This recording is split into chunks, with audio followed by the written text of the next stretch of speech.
All for just one time, I would take the Northwest Passage. Just kidding, because you'll die and you'll never return. Welcome to History with Oompaville. In May of 1845, Britain's Royal Navy launched what should have been its crowning achievement of Arctic exploration. That's the part of the world that not that many people have been to, the Arctic. Two specially reinforced ships carrying 129 men, 3 years of supplies, and sorry,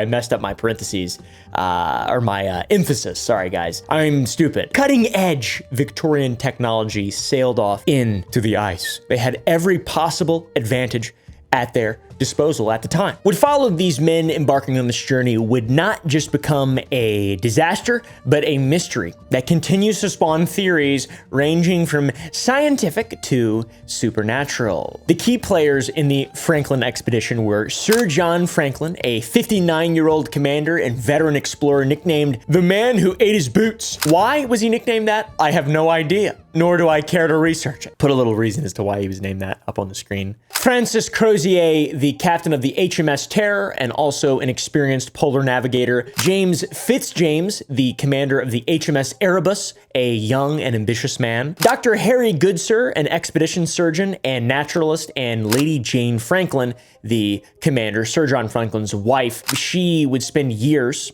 and her entire fortune searching for answers as to what happened to these people. She didn't go with them. As you could probably tell, because she spent time trying to find out what happened to them. They all went missing, probably died, let's be real. Either that or they got sucked into Hyperborea, and now they're living with the forest people deep within the earth, bumping shoulders with Nazis and Hitler. On a bright May morning, 1845, the HMS Erebus and HMS Terror departed from Greenhithe, England. They departed on what should have been the crowning achievement of British Arctic exploration. The British people, they're coming back a little bit, all right? After they took a lot of L's in the 1800s, 1700s, 1800s, early 1900s, and now I'm feeling like they're coming back a little bit. Okay, is it just me? These ships, these two HMS ships, fucking HMS, His Majesty's, or whatever they're called, they were technological marvels of their age. They had reinforced iron plating. They were equipped with steam engines retrofitted from locomotive trains, and they were provisioned for 3 years on the ice. Their commander, Sir John Franklin, was a veteran polar explorer, and their mission was to complete the final link in the fabled Northwest Passage. Stan Rogers, anyone?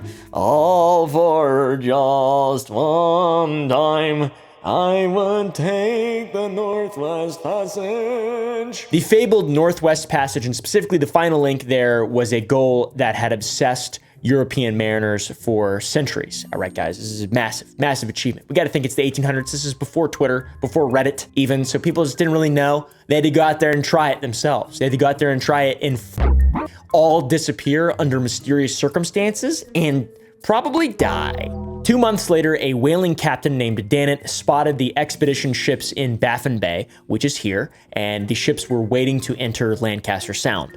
The crews were reportedly in high spirits, very confident in their potential success, and it would be the last time European eyes would see these ships or their men alive. The disappearance of the Franklin expedition, these people, would then spark the largest search operation in maritime history up until that point, obviously until the Titanic. People love just going up near ice and sinking, dude. Doesn't matter if your shit's iron-plated, dude. Ice, Mother Nature doesn't give a fuck. The disappearance of these fellers also fundamentally altered Arctic exploration and just maritime exploration in general, and has endured as a mystery that, believe it or not, continues to yield new secrets even 2 centuries later in this era. We found the ships. Today we're gonna be talking about this, all right, doing a little bit of a methodology, a little bit of an analysis, all right, guys. I'm gonna be proposing some hypotheticals and give you my thoughts, because I'm an expert. I'm a history expert. I'm a history major. Just kidding. I have a degree in network security, barely. So I know nothing about history, but I like it though. So press like if you want to see more history stuff. Recent discoveries of both ships have provided some interesting access to artifacts and ship conditions, and therefore an insight into what may have happened, guys. Forensic analysis of recovered human remains like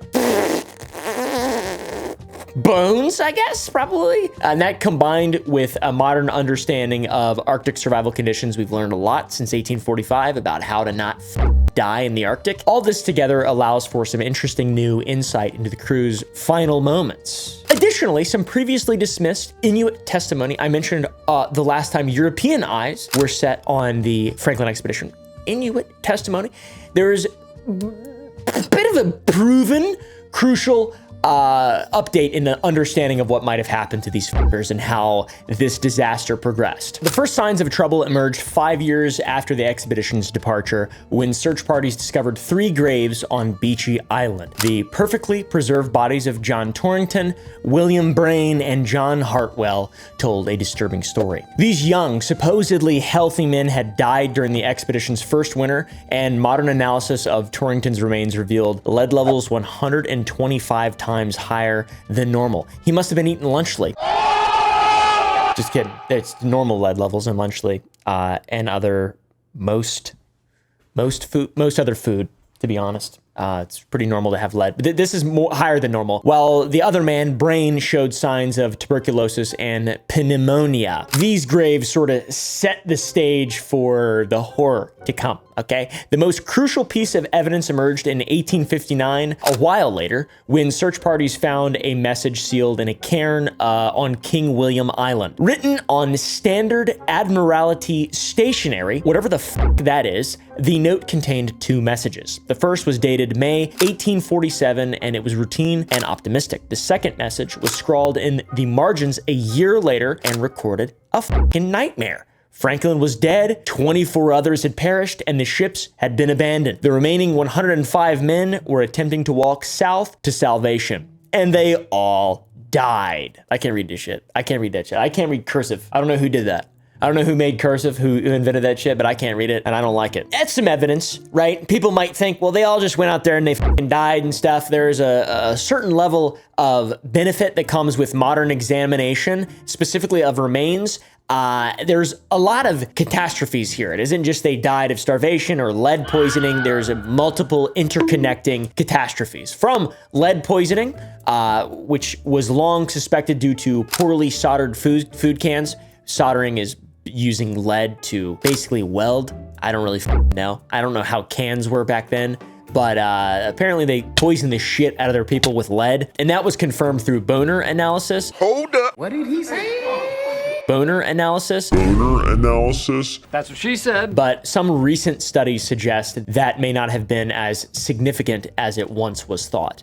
There's a lot more to lead poisoning and the death from lead poisoning than we once thought. There was also evidence of severe scurvy, which indicates the crew's canned provisions had lost its nutritional value. There were cut marks on recovered bones, which confirm Inuit accounts of survival cannibalism. So these guys resorted to eating each other and themselves, desperately trying to survive a final, once again, desperate measure of starving men. I also mentioned that the shipwrecks were discovered in 2014, the discovery of the HMS Erebus and subsequent 2016 locating of the HMS Terror have massively revolutionized the understanding of this disaster. The Terror's pristine condition with closed hatches, deployed anchors, all the above suggest an organized abandonment rather than a chaotic evacuation. So they were just dying. They were just kind of failing slowly, and they just were like, all right, we got to leave this shit. We got to leave this thing behind, bud. The Black Pearl. We must leave it behind. All right, fucking Captain Jack Sparrow. What the fuck? Weirdo. There was a bunch of personal items preserved in officers' cabins. You can see that they just, were dying. It was fucking sad. Interestingly enough, the ship's locations also match Inuit testimony that had been dismissed at the time by Victorian authorities, which would force reevaluation of other Native accounts as well, which it's kind of hard to do because they didn't really like them that much. They're just like, hey, no, we don't listen to you. You're not like us. So, what do you fucking know about this? You guys are there. What? What do you know? So technical failures like problems with food preservation and potentially steam engine issues, everything being ill-suited to Arctic conditions when they believe they were over-prepared, that all was compounded by unusually severe ice conditions between 1846 and 1848. plus the early death of the fucking commander, Franklin, the Franklin expedition, the namesake, that created a leadership vacuum at a crucial moment, and everything just fucking led to from there, dude. Scurvy, lead exposure, tuberculosis, just death. How did tuberculosis get there, by the way? Did they bring that shit with them? Very European. Interesting. This whole thing was essentially a slow motion disaster and utter catastrophe as their vessels became frozen in place. They had to leave and they all died eventually, guys. They all died. Maybe there could be a supernatural element to it as well. Maybe aliens or something like that. I don't really fucking know or care. It was the HMS Franklin, the Franklin expedition. They failed to find the Northwest Passage. So, oh well, the end.